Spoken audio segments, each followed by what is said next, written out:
The offense continues to struggle. The defense is shining, and we finally get reports on Matt Araiza holding. I'm breaking it all down today on Locked On Bills.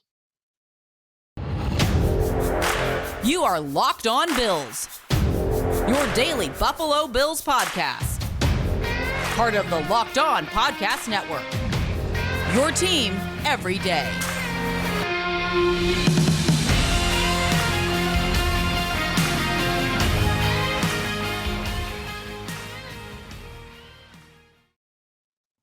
What's up, Bills Mafia? It's Joe Marino from the Draft Network, and I'm your host of Locked On Bills. Happy Wednesday to you, and thank you for making Locked On Bills your first listen every day, or if you are joining us on the YouTube channel, your first watch every day. And if you are joining us on the YouTube channel, you can tell that I'm back home, had a quick trip to the beach, had a great time, but it's good to be back at home in the comfort of my home office where I get to use my normal setup, and I'm always appreciative of that opportunity. So we're back home, and we are responding to the big takeaways from day 3 of Buffalo Bills training camp. We have some really good practice updates to get into. We heard from Sean McDermott. We heard from Brandon Beane. There are storylines developing. Let's get to it. And I do want to start by reflecting on the practice reports. Now, this was not a session that was open to the public. So what I've done is I've scoured through the practice reports from Joe Buscaglia and John Scott, Matt Marino, Sal Capaccio, and I've offered my analysis, or I'm going to offer my analysis on the things that they have reported. And I want to start with the punters. And I know that that's a weird place to start. We'll get to the offense, we'll get to the defense, but we finally got some really good data regarding the punting battle between Matt Araiza and Matt Hawk. And Matt Araiza actually finally held in a practice for people to see it. So let's talk about that. According to Matt Marino and pretty much anyone that you would read their report from, Matt Hawk was the most consistent punter. They recognize that Araiza has the power component to his leg, but control of his punts and hang time, those are issues for Matt Araiza. Joe Buscaglia of The Athletic, he documented the average distance and the average hang time for each punter's punts in practice. Matt Hawk averaged 41.9 yards per punt with an average hang time of 4.52 seconds. Matt Araiza, 43.9 yards, so an extra 2 yards, but his hang time was only 4.17, and that's very low. So I think that's just a really good example of the difference between the two punters. You get the distance from Araiza, you get the hang time for Matt Hawk. And look, distance is great, but controlling punts is really important. And you can't have the line drive punts. You know, Buscaglia said that he had a 64-yard punt, but the hang time was only 3.97 seconds. That's a line drive. That's a return guy's dream, to get a far line drive where the coverage is outkicked and it gets to them quickly. It's going to be a big return. So Araiza, he's raw. We know that. The talent option, right? He's got more upside. It's with Araiza, but Matt Hawk is the more polished punter at this point in their careers.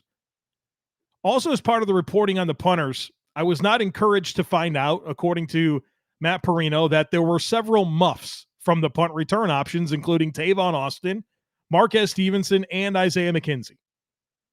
And so you know that I'm very unsettled about this punt return situation. You heard me talk about it a ton last year. And the Bills really are rolling with a similar cast of characters. We'll see if Tavon Austin can emerge. Maybe it's Khalil Shakir. But Stevenson and McKenzie muffing punts, I mean, it's more of the same, right? Same stuff we saw last year. According to Matt Marino, Matt Hawk finally got a chance to hold. And Marino said they were all perfect, and Tyler Bass went 8 for 8 on field goals in practice that Matt Araiza held. Excuse me, I'm getting these crossed up. You have to give me some grace here. Araiza and Hawk. Matt Araiza is the one that finally got a chance to hold. Sal Capaccio noted that during Matt Ariza's holds, Bass hit field goals from 25, 33, 33, 43, 43, and 53. So a good variety of distances there.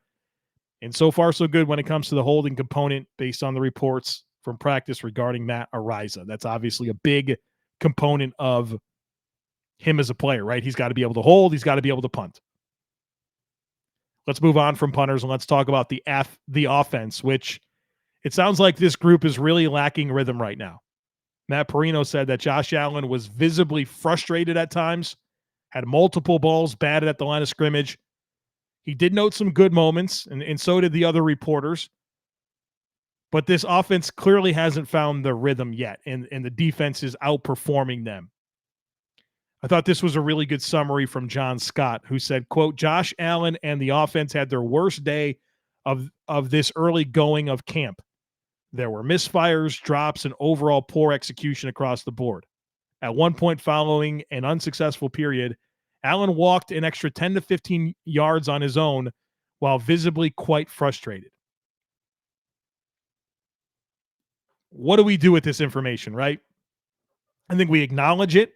We understand there's a lot of newness to this offense, new coordinator, new O-line coach, new quarterbacks coach, new starters on the O-line, new weapons right at tight end and a receiver and at running back. It's got to come together, right? I don't think there's any reason to panic right now, but it's worthwhile acknowledging that the offense is clearly not finding their rhythm. And I guess kind of the silver lining, the positivity that you can glean from that is, well, the defense is playing really well.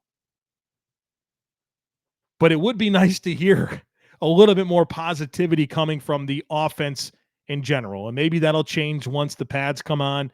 It's early in camp. You expect the defense to be ahead of the offense, but you certainly hope for a little bit more positivity from the offensive group. We'll certainly be keeping tabs on that the rest of the way.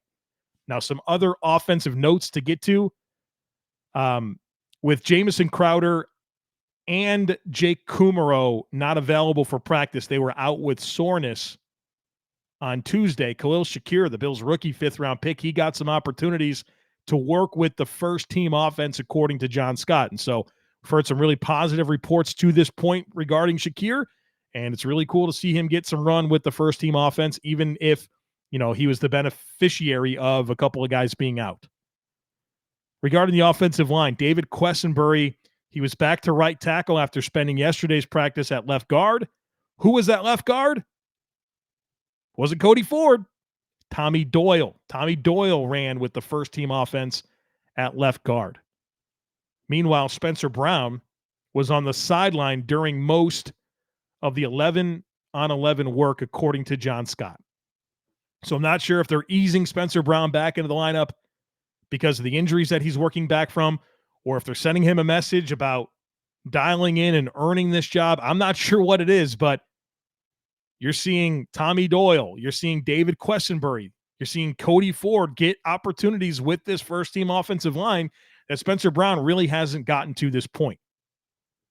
Again, is it injury-related? Is it just kind of making sure his pencil's sharpened? I'm not sure, but something's happening here with this offensive line that isn't quite what we expected. Now, obviously, Roger Saffold being out is creating a lot of this opportunity, but you'd expect Spencer Brown to get more run with this first-team offense. Has not been the case to this point. Matt Marino and Joe Buscaglia, they really haven't had much good to say about O.J. Howard. Joe B., in his recap article for The Athletic, said, quote, he just hasn't been a good pass catcher so far. That's discouraging. The Bills want to run more 12 and 13 personnel. We've thought that could be the case, but we've also heard that from different players. Dawson Knox said that during his press conference a few days ago. And if they want to run 12 and 13 personnel, well, you got to have 2 or 3 tight ends that you trust. And it can't just be Dawson Knox, who's, also been criticized so far during camp for having some drops. Now, you expect O.J. Howard to be, somewhat slow acclimating to his new team and a new quarterback and those types of things, but sure would be nice to hear a little bit more positivity, especially when you consider the Bills' tight end depth. They don't really have much. Tommy Sweeney, Quentin Morris, Jalen Weidermeyer to go with O.J. Howard and Dawson Knox. Tommy Sweeney is not a player I trust. I actually, on my trip back from the beach, my wife drove, and I have a roster presentation on the Jacksonville Jaguars due for the Draft Network very soon. And part of that is going back and watching the 2021 film. And I watched the Bills game against the Jaguars and several others, but part of that Bills loss to the Jaguars, Tommy Sweeney's responsible for some of that. Key false start, dropped the pass, fumbled, missed blocks. He's not a guy that I trust. You think about the Carolina game. This guy in limited opportunities has cost the Bills. He's not a player I trust. Quentin Morris, a UDFA, he's got some athleticism, some pass-catching appeal.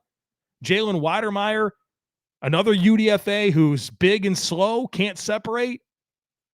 You know, if this Bills offense wants to get these tight ends going, we need to hear some more positivity when it comes to this O.J. Howard thing, because so far it hasn't been positive at all. Now, on a positive regarding the offense, something that we've heard now for 3 consecutive days, James Cook, Bill's second-round pick, sounds like he's having an outstanding camp and really making a lot of plays and doing exactly what you hoped, catching the football and providing speed out of the backfield. And so there's our silver lining when it comes to this Bills offense to this point. If you're living paycheck to paycheck or struggling to make ends meet, it can be really stressful when unexpected expenses come up. Now, Dave can help you get out of a pinch when you really need it. Dave is the banking app that can help you get up to $500 instantly with extra cash. That's more money to fill your tank, buy a wedding gift, or catch up on bills. You can finally tackle those expenses that have been stressing you out without any hangups. There's no interest and no credit check needed. Millions of people have already downloaded the Dave app to get the financial relief they need with extra cash. So if you're in a pinch and need some extra help, download Dave and think of it as a helping hand from future you. Download the Dave app from the App Store right now. That's DAVE. Sign up for an extra cash account and get up to $500 instantly. For terms and conditions, go to dave.com/legal. Instant transfer fees apply. Banking provided by Evolve. Member FDIC. Future you will thank you.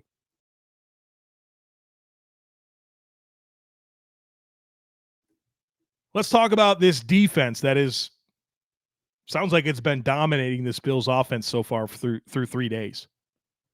Matt Marino had a lot of praise for Taron Johnson, Damar Hamlin, Josh Thomas, and Cam Lewis. You're seeing a lot of really good reports about Cam Lewis from multiple different people.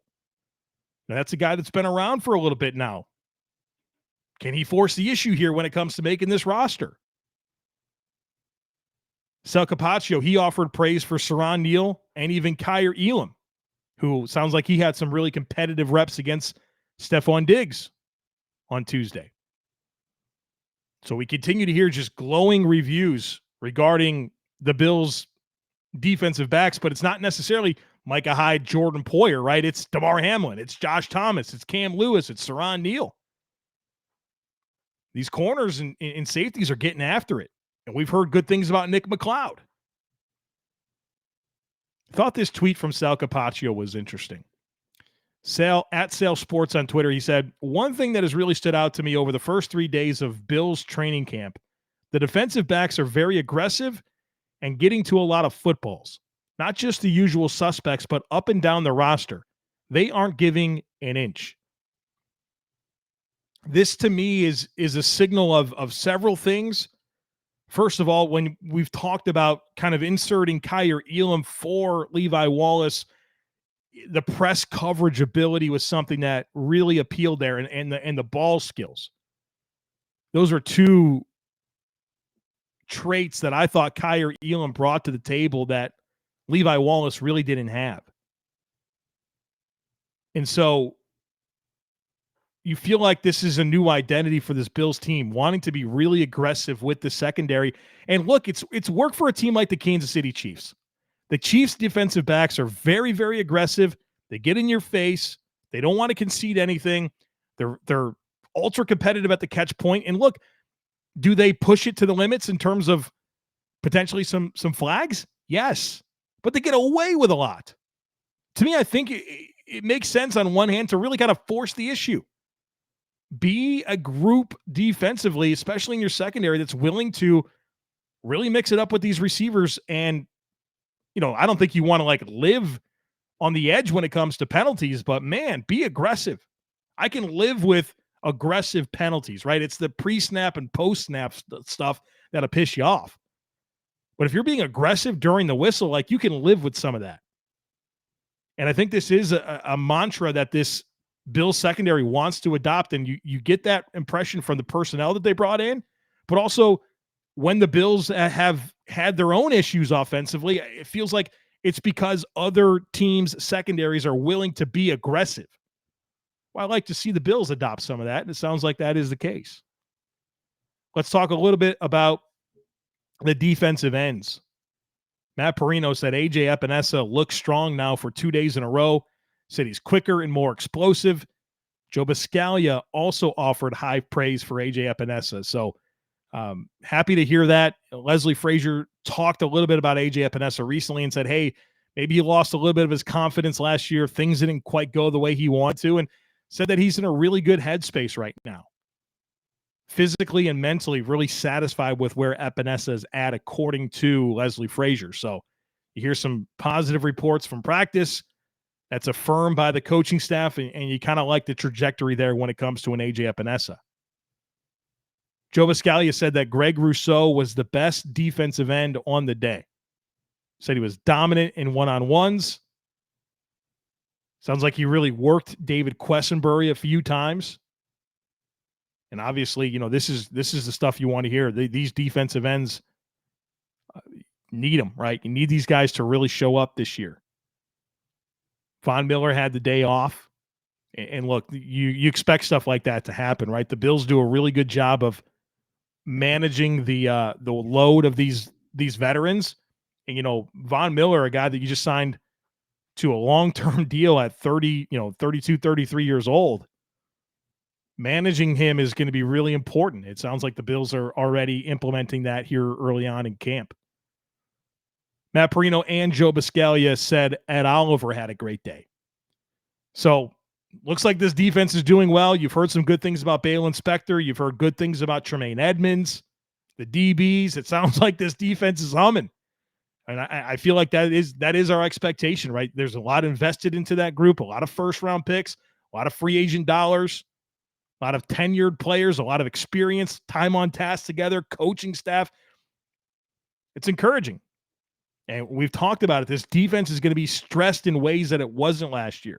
Better quarterbacks, better weapons they have to deal with, better offensive lines.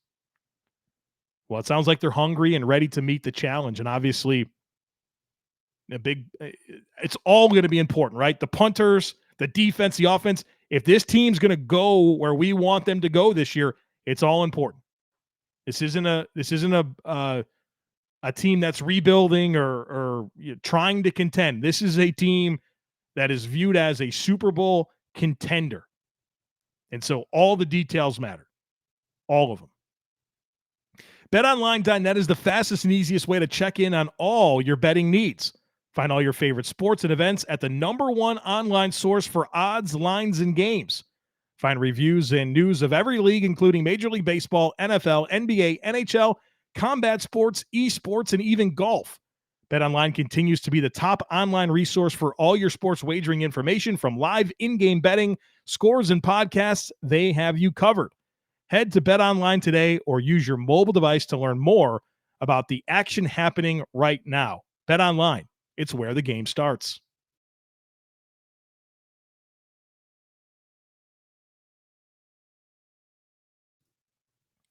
Let's close things out today by responding to the biggest takeaways from Sean McDermott's press conference, and we'll really focus a lot on Brandon Beane and his session on WGR on Tuesday morning. So let's get to Sean McDermott first. He did affirm, and something I already said on the podcast, Jamison Crowder, Jake Kumaro, they both missed Tuesday's practice with soreness. There's no change to the status of Trey White, Roger Saffold, Ike Bucker, and Eli Ankou.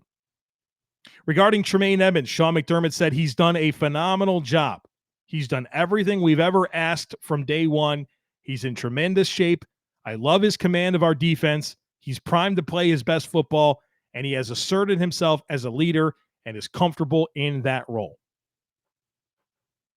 I know that Tremaine Edmonds doesn't have a fan in every member of Bills Mafia, but listen to the way Leslie Frazier, Sean McDermott, and Brandon Beane talk about this guy. I expect Tremaine Edmonds to be part of this football team for a long time. Dane Jackson, Sean McDermott said he's extremely mature. He works his butt off, and that he's going to put his own signature on the position, and he's off to a great start. You know, one of the underrated talking points that I think exists with this Bills corner situation is what happens when Trey White's healthy? Well, he's going to start. Well, who starts opposite of him? Is it Kaiir Elam? Is it Dane Jackson? Good problem to have, but it's a legitimate question. I don't know how to answer it. Kaiir Elam is a first-round pick, right? They drafted him to be a starter for the defense, but when does that happen? Dane Jackson going into year 3 with some experience under his belt with what sounds like a really good offseason and high remarks from McDermott and Beane and Frazier, you know, he's not going to hand that over easily. Good problem to have, but I'm also quite interested in how that all sorts itself out. Regarding Tavon Austin, I thought this was interesting. Sean McDermott said he's serious and passionate about his career and his craft. He brings juice to the field, and there's a lot our team can learn from watching Tavon Austin. That stood out to me. There's a lot our team can learn from watching Tavon Austin. Anytime Sean McDermott says stuff like that, it means something, right? I've pointed out comments like this regarding like Justin Zimmer in the past or Jake Kumaro, where you've heard Sean McDermott say things about those guys like they're a big part of who we are as a football team, or he calls certain players glue guys. And so as you're trying to sort out who's going to make this team, when Sean McDermott says something like he's serious and passionate about his career and his craft, he brings juice to the field, and there's a lot our team can learn from watching Tavon, it suggests to me that he's got a really good chance here of being part of this final roster. Lastly, from Sean McDermott on Gabriel Davis and his opportunity here to be the number 2 receiver, Sean McDermott said, I have total confidence in Gabe. From day one, he's made plays. He's worked, and he wanted his shot last year. He's been patient, and he just has full confidence in Gabriel Davis. I'll tell you what, that's another consistent piece of messaging that we've gotten from McDermott and Beane and even some teammates, right? Just a lot of belief and confidence in Gabriel Davis and a lot of praise for his habits and his work ethic. Let's get to Brandon Beane and what he said on WGR. Now, Brandon Beane will give you a little bit more regarding injuries than Sean McDermott will. So let me quickly offer to you what he said regarding some of the injured Bills players. Jamison Crowder, he said, it's just tightness right now, and the rest has been preventative. Regarding Roger Saffold, he said, I don't expect for opening day to be in question. So it sounds like there's some positivity there about Saffold and him being able to get back sooner rather than later. Regarding Trey White, Brandon Beane said they're taking it one day at a time. They don't want any setbacks. And then said, hey, look, he's done a great job to this point, and the last thing we want to do is rush him back out there and have a setback. So just as we anticipated, they're going to be cautious with Trey White. But it feels like it's really encouraging where he's at in his rehab. And we saw, video of him jumping off of his leg where he tore his ACL and landing on it and all those types of things. And so just about ramping it up. And it sounds like, he's not too far off. It didn't feel like, I've seen some doctors comment that, hey, like another month of serious work here and, he should be cleared. And maybe that'll be the case. I'm crossing my fingers. More from Brandon Beane, this time regarding Kaiir Elam. He said, Kaiir Elam is a perfectionist. He wants to do everything right. He stays late after practice with Jordan Poyer and Micah Hyde. He's wired the right way, which was part of the attraction in drafting him, and he's improved a lot already. You love to hear that, right? You're your first-round pick. He's putting in extra time. We know about his habits and his work ethic. Now it's just about finding consistency and developing into being a pro, right? And trusting your technique and all those types of things. So I'm encouraged with the messaging and the reports as it relates to Kaiir Elam. Regarding Von Miller, and this was interesting, Brandon Beane kind of opened up regarding the rotation and how he's going to fit into this defense. As a guy that's typically played 85% of snaps, and nobody expects that to be the case in Buffalo. This is what Brandon Beane said. He said, Von's a competitor. He wants to be out there. The last thing he wants is to be on the sideline and the other team makes a big play. We will find that happy medium. He will be on the field in critical moments. And then he expanded and said, look, this is a penetrating style defense. Some guys in other defense, they're reading, they're two-gapping. This is a get up and get vertical penetration style defense. We need our defensive linemen to be fresh and be able to run to the football. We try to have 8 or 9 deep on game days, and we don't want a big drop-off from group to group. I think that was enlightening to some degree, right? You see some defenses that are more gap control, play multiple gaps. You kind of live in a more tight area where, hey, look, they're asking these defensive linemen to penetrate, explode, get off the ball, live in the opponent's backfield. It just requires more, right? And so it's not fair to sit here and compare what Von Miller might be asked to do in this defense to the 3-4 schemes that he ran in Denver, right? That's something for us to really consider as a reason why this rotation exists. If you want them to function as penetration style players that run to the football and get into the backfield, you're not going to be able to play as high of a volume of snaps. Regarding the defensive line overhaul from this offseason, we've talked about this, right? You got 75% of the defensive tackle room's been overhauled. Jerry Hughes gone, Mario Addison gone, F.A. Obata gone. Bringing in Von Miller has been a lot, right, for this defensive line overhaul. And Beane said, we have to learn from failures from previous seasons. When I watched the last 2 games and how we lost against Kansas City, we harassed Mahomes, but we couldn't get him down. We needed a closer. Von Miller has played in that division. He's a first ballot Hall of Famer, and he can help our young guys. So look, it's what we've thought. You got to be able to get these quarterbacks on the ground. Von Miller's the closer, and surely he will make the other players better as well. Regarding wide receiver depth on the outside, he said Jake Kumerow is an outside guy. Crowder is more in the slot. He said Khalil Shakir, position 1 is in the slot, but he can also play outside and has versatility. He admitted that the team is stronger from a depth perspective on the inside. But he also brought up Isaiah Hodgins and said he trained with Gabriel Davis this offseason, and it's a big year for him in year 3. Regarding Gabriel Davis, this is what Brandon Beane said. He said, what a pro, what a worker. He's a football player. His work habits, you won't find anyone who will outwork him. He said, I don't think he actually took any time off after the season. This opportunity won't be too big for him. They love Gabe. They love Gabe.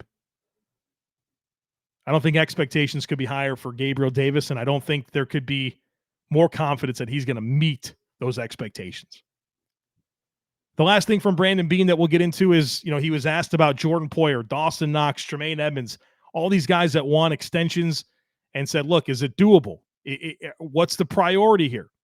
This is what Brandon Beane said. We look at everything, and that's not even all the names of guys wanting extensions. We want guys that want to be here. I love to sign all of those guys, but there is a cap and cash thing to consider. We'd love to have them all. We don't have full clarity as to where the cap is going to be next year. Looking at it, and he said, I look at it from a 3-year window. Hope to get some of them done at the right time, but that's all I can say right now. We're up against the cap right now, and said our projected 53 as of this moment has us over the cap, and so we have moves to make. So I know that you look at over the cap or spot rack, and they'll say the Bills have $5 million in cap space, but when you account for that true top 51 in terms of the salaries that count against the cap, the Bills aren't $5 million under. So there's some variables here, and Brandon Beane said, look, we're going to have to make moves just to get under the cap for the season based on how we anticipate this 53-man roster sorting itself out. Lot to consider. But these are good problems to have. You want to have lots of good players that want to be in Buffalo and figure out how to keep them all. That's why Brandon Beane gets paid the big bucks. He'll figure it out. All right, folks, that's going to do it for us here today on the podcast. Tomorrow's practice is going to be open to the public, so we should have some really good reports to respond to and hear from more players and coaches. And, of course, we'll break it all down right here on the podcast. So don't miss anything. Make sure that you're subscribed. We'd love it if you took a second to rate, review, and share the podcast. Have a great rest of your day, and I look forward to catching up with you again tomorrow.